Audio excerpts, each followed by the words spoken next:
मुझे बताइए इस देश में कितने सारे राम मंदिर हैं? क्या राम को हमें राम को घर देने की जरूरत है? राम हमें घर देते हैं। आपने हमारे भगवान राम का इस्तेमाल किया है अपने चुनावों के लिए, और इससे ज्यादा गिरी हुई बात और कोई नहीं। भगवान राम को किसी घर की जरूरत नहीं है, वो लोगों के मनों में बसते हैं, हर हिंदू के मन में बसते हैं। उन्हें उनके घर की जरूरत नहीं है। उन्होंने तो अपने सौतेले भाई के लिए अपना महल तक त्याग दिया था, आप उनको घर देने चले हो। आपको अपनी रोटियां सेकनी थी राजनीति की। नमस्कार, 4 PM दिल्ली देख रहे हैं आप, और मैं हूं आपके साथ शाहीन खान। और इस समय उत्तर पूर्वी सीट पे मौजूद हूं, जहां पर आप माहौल देख सकते हैं। नामांकन का दिन है और आज यही बताया जा रहा है कि उत्तर पूर्व की जो क्षेत्र की जनता है वो कहीं ना कहीं कन्हैया यानी कि गठबंधन के साथ है। आम आदमी पार्टी और कांग्रेस सभी के समर्थक यहाँ पे हैं। लोगों से चर्चा कर लेते हैं, क्या ये जो भीड़ है, ये जो समर्थन यहाँ पर आज मिल रहा है, ये वोटों में भी बदल पाएगा, या इस बार फिर यहाँ पर भारतीय जनता पार्टी 7 सीट पर कब्जा करने वाली है। मैम, क्या नाम है आपका? ऋचा शर्मा, हमें सोशल एक्टिविस्ट। ऋचा जी, क्या लग रहा है ये जो आज यहाँ पर समर्थन मिल रहा है, वोटों में बदल पाएगा? देखिए, 40 डिग्री तापमान पे जब कोई घरों से निकल के आते हैं, अपने सारे काम छोड़ के, अपनी नौकरी छोड़ के, अपने बिजनेस छोड़ के, वो यूं ही नहीं आ जाते। यहाँ अगर आप हुजूम देखेंगी ना, ये हुजूम नोटों से खरीदा हुआ नहीं है मोदी जी की रैली की तरह। ये हुजूम असली हुजूम है, जो अपने नेता को एक्चुअली प्यार करता है और चाहता है कि वो नेता पार्लियामेंट में जाए और इस सरकार की हर गलत नीति पर और हर गलत बात पर उनकी धज्जियां उड़ाए। आपने हर गलत नीति की बात की, कौन सी ऐसी नीति है जो आपको लगता है गलत नीति है? जबकि प्रधानमंत्री मोदी जी 2014 से लेकर जब से मोदी जी आए हैं सत्ता में, आप चाहे डिमोनेटाइजेशन कह दीजिए, चाहे आप कोविड में जो अनप्लान लॉकडाउन था जिसकी वजह से ना सिर्फ देश के मजदूर मरे थे, हर घर से लाशें निकली थी, मेरे खुद के घर से 4 लाशें निकली थी। चाहे आज आप CA NRC कह लीजिए, चाहे आज आप फार्मर बिल्स कह लीजिए, जितने भी नाम लूंगी उसमें आपको खुद को पता लगेगा कि हर नीति में मोदी जी ने सिर्फ और सिर्फ अपनी चलाई है। उन्होंने देश की जनता के बारे में नहीं सोचा, अगर सोचा है तो सिर्फ अंबानी और अदानी जैसे इंडस्ट्रियलिस्ट पूंजीपतियों के बारे में। हमारे आधा देश बिक चुका है। आज जो हालात है वो ब्रिटिश रूल से भी ज्यादा बदतर हालात हैं। कोई आवाज उठाता है तो उनको जेल में बंद कर दिया जाता है। अरविंद केजरीवाल जो अभी कन्विक्ट नहीं हुए हैं, एक करंट CM है दिल्ली के, और उनको आपने अंदर बंद किया हुआ है, तो इससे साफ जाहिर होता है कि आप सिर्फ और सिर्फ यहाँ पर तानाशाही करने आ रहे हैं। आप 400 पार की बात कर रहे हैं। आप क्यों चाहते हैं 400 पार? आप इसीलिए चाहते हैं 400 सीटें ताकि आप संविधान बदल सके।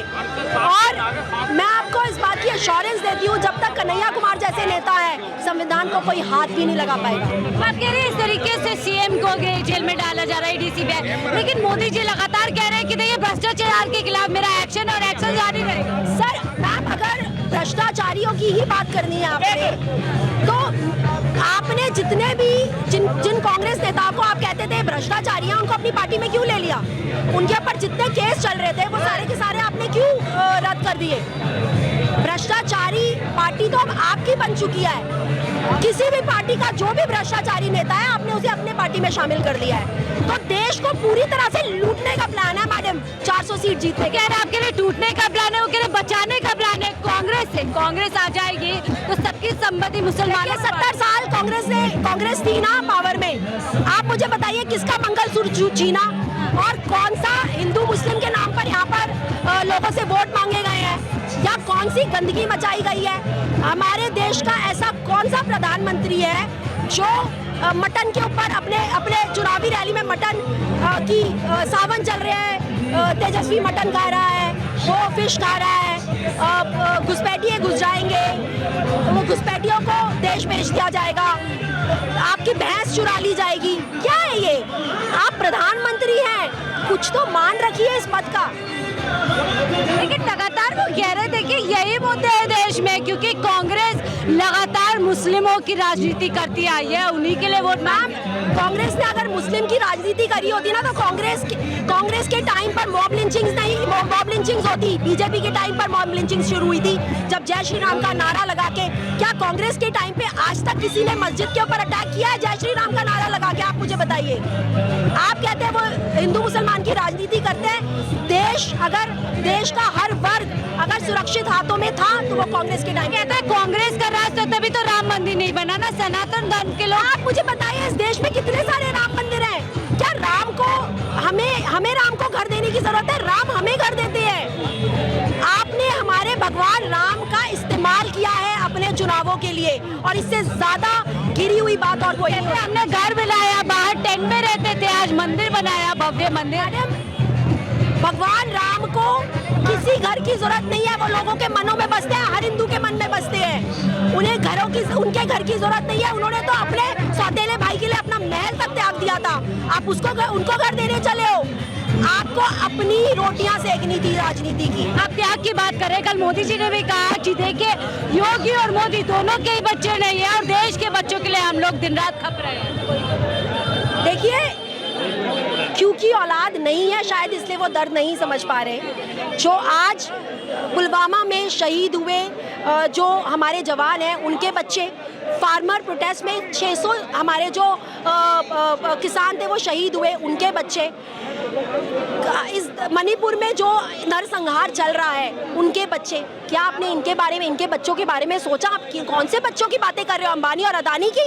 आप अनंत अंबानी की बात कर रहे हैं क्या? क्योंकि आपके लिए बस वही बच्चे हैं।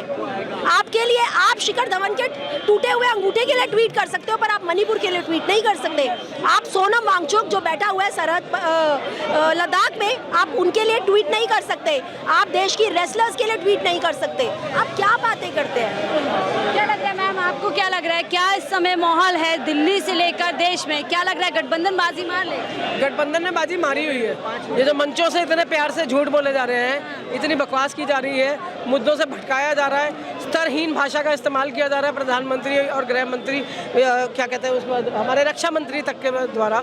वो एक सिलेंडर भी कोई भाषा में किसी की वो नहीं है। सब अपमानजनक भद्दी टिप्पणियां कर करके जो है लोगों के ऊपर जो है कटाक्ष कर रही हैं, विपक्ष के ऊपर कर रही है, जो इंडिया अलायंस है उसके ऊपर कटाक्ष। राहुल गांधी पे इस समय प्रधानमंत्री मोदी जी बड़ा हमला कर रहे हैं, कह रहे देखिए जो बोलते थे डरो मत, आज डर के भाग गए। डरो मत, उस डरो मत की बदौलत आज प्रधानमंत्री को 10 साल बाद अपनी सत्ता में रहने के बाद वो कहते हैं मेरे एक अकेला, यही था ना एक अकेला। उस एक अकेले को मेरे अकेले शहजादे से प्रॉब्लम क्या है? क्या प्रॉब्लम है? वो एक अकेला पैदल चल के उसने सारे परसेप्शन जो है मिटा दिए अपने नाम पे किए हुए। वो शहजादा है, वो जो है लोगों की नहीं सुनता, पप्पू है, ये है, वो है, चल के लोगों से बात कर करके ऐसा मैनिफेस्टो लेके आया है कि अब प्रधानमंत्री को मंगलसूत्र, मुसलमान जैसे मुद्दों पे झूठ बोलने पड़ रहे हैं। स्तरहीन, मतलब इतनी गिरी हुई भाषा का इस्तेमाल कर रहे हैं ये लोग। नेहरू जी को इस दुनिया से गए हुए 60 साल हो गए, इतना अमर तो हनुमान जी नहीं हुए जितने नेहरू जी को बना दिया इन्होंने। क्या है ये भाषा जो है, ये बता रही है कि इस अलायंस ने आपकी नाक में नकेल डाल दी है, और ये जो 10 साल का घोड़ा दौड़ रहा था ना, इसकी नकेल कसने वाली है। और इंडिया अलायंस जो है वो एक इतनी भयानक, जिसको कहना चाहिए जीत की ओर अग्रसर है, कि इन लोगों को ये समझ में नहीं आ रहा कि जैसे राहुल गांधी ने कहा था कि अगर हम सत्ता में आए तो इलेक्टोरल बॉन्ड भी खुलेंगे, पीएम केयर भी खुलेगा और सजाएं भी होंगी। तो क्या इसी बात का डर है कि दो चरण के बाद सीधा ही चुनावी लड़ाई, मंदिर, मुसलमान, मंगलसूत्र पे पहुंच? देखिए, उन्होंने कभी मुद्दों की बातें तो की ही नहीं, लेकिन आज भी अगर मौका है मुद्दों की बातें करके, अगर जो अलायंस है वो मुद्दों की बात कर सकता है, तो अब तो प्रधानमंत्री हैं, 10 साल दिए अगर इस देश को, 10 साल की अपनी अचीवमेंट्स के नाम पे मांग लीजिए ना वोट, मांग लीजिए नोटबंदी के नाम पे वोट, मांग लीजिए जीएसटी के नाम पे वोट, मांग लीजिए, लोगों को आगाह कर रहे हैं के नाम पे मांग लें। कांग्रेस से आगाह कर रहे हैं लोगों को कि कांग्रेस सत्ता में आ जाएगी, तमाम चीजें, संपत्ति बिक जाएगी। कांग्रेस सत्ता में आई थी, जितनी संपत्तियां हैं ना, ये सबकी कांग्रेस के टाइम में बनाई हुई है। और जिनकी आज जो रोटी रोजी चल रही है ना, वो जो बाप दादा आपके 200-300 गज के प्लॉट में मकान बना के दे गए थे ना, आज बच्चे 50-50 गज के प्लॉट बना बेच के उसके ऊपर 4-4 मंजिल बना के उसको बेच के अपनी जो है ना उसको डेली का खाना पीना, पढ़ाई, अच्छी लाइफस्टाइल, EMI पे गाड़ी खरीदी जाती है, EMI पे फ़ोन खरीदे जाते हैं, मकान EMI पे हो गए, सब कुछ ऐसे ही तो बनाया। क्या ईरानी भी बड़ा हमला कर रही है राहुल गांधी को लेकर के कि देखिए अमेठी छोड़कर चले गए। स्मृति ईरानी की ज़िंदगी का एक ही अचीवमेंट था कि उन्होंने 2019 में अमेठी जैसी सीट से राहुल गांधी को हराया। अब कांग्रेस पार्टी का एक कार्यकर्ता, कांग्रेस पार्टी का एक नेता जो गांधी परिवार का बड़ा करीबी रहा, उसको जब वहाँ से टिकट मिली तो वो एक बहुत ही, वो कहते ना दीवाने खास सीट थी वो, अब वो एक आम सीट हो गई। पूरे का पूरा पावर जो है मीडिया लगा के रखता है अमेठी में, सब पूरा जो कह सकते हैं ना जिसको कि जितना स्ट्रेन रहता वो सबका रहता किसके ऊपर, राहुल गांधी और स्मृति ईरानी के ऊपर अमेठी में। तो राहुल गांधी की जीत हार वहाँ जो है वो पूरे चुनाव को इफेक्ट करती, क्योंकि हमारा जो स्टार कैंपेनर है वो गांधी परिवार है। आपको लग रहा है सारा जो पूरा तैयारी की हुई थी भारतीय जनता पार्टी ने, तमाम मीडिया धराशायी एक तरफ से कर दिया राहुल गांधी ने? देखिए जो ये जो कॉन्क्लाव इन्होंने किया है लास्ट में, एंड में आके जो कॉन्क्लाव किया गया है इंडिया टुडे वाला, जहाँ इन्होंने अपने इलेक्टोरल बॉन्ड जैसी चीज़ों को क्लियर करने की कोशिश की कि हमारे तो 303 सांसद है, हमें तो मिलना ही था। सांसद निधि है कि मिलना ही था। कोई 400 करोड़ दे रहा है, कोई 52 करोड़ दे रहा है, कोई 16 करोड़ दे रहा है, कोई 5 करोड़ दे रहा है। कौन से सांसद निधि से ऐसे आते हैं? इससे पहले तो नहीं लिए गए इस तरह से। लोग चंदा देते हैं, पार्टियां चंदा लेती हैं, लेकिन उसका इस तरह से जो है ना कि दबा लो और दबा लो और दबा लो। अगर सुप्रीम कोर्ट ने इंटरवीन नहीं किया होता तो क्या ये बताने आ रहे थे आपको? क्या लग रहा है अब जब 24 का चुनाव है, कुछ ही समय में सारे चरण पूरे हो जाएंगे, तीसरा चरण भी होना है, क्या लग रहा है कौन आपको बढ़ता नजर आएगा? देखिए बढ़त पूरी की पूरी तरह से जिसको कहना चाहिए अलायंस जो एक अच्छी जीत की ओर अग्रसर है। विदेश तक में इस बारे में चर्चा है, जहां अलायंस की बात जो है, अलायंस के छोटे छोटे नेताओं, बड़े बड़े नेताओं को विदेशी मीडिया तक उनके बारे में चर्चा कर रहा है, ग्राउंड पे जा रहा है, छोटी छोटी कॉन्स्टिट्यूएंसीज में जा रहा है जो शायद उतना नाम ना रखती हो। जो आपसी कलें अभी देखी जिस तरीके से अरविंदर जी चले गए हैं छोड़कर। देखिए अरविंदर सिंह नकवी आदतन जो है वो 25 साल की उम्र में शीला दीक्षित जी ने उनको अपने यहाँ मंत्री बना लिया था। तो जब उम्र से ज़्यादा मिल जाता है तो आदमी वैसे भी कहीं का नहीं रहता। और सबसे बड़ी बात, बीजेपी में जब वो पहले गए थे तो तीसरी पंक्ति में उससे पहचाने जाते थे पगड़ी से, और जब वापस आए तो कांग्रेसियों ने, इसी कांग्रेस के कार्यकर्ताओं ने, हम ही कार्यकर्ताओं ने कंधों पे बिठा के उनके लिए वोट की अपील की। 2019 में उन्हें लोकसभा पूर्वी दिल्ली से लड़ाया कि नहीं लड़ाया? पार्टी ने आपको सम्मान दिया, पार्टी ने आपको फिर सम्मान दिया, आपको फिर से प्रदेश अध्यक्ष बनाया। आप किस चीज़ को कितना देखते हैं? सिर्फ जुगाड़ से राजनीति नहीं होती, एक जगह पड़ा हुआ पत्थर भी भारी हो जाता है। ये जिस दिन लवली जी समझ जाएंगे वो एक नेता बन जाएंगे।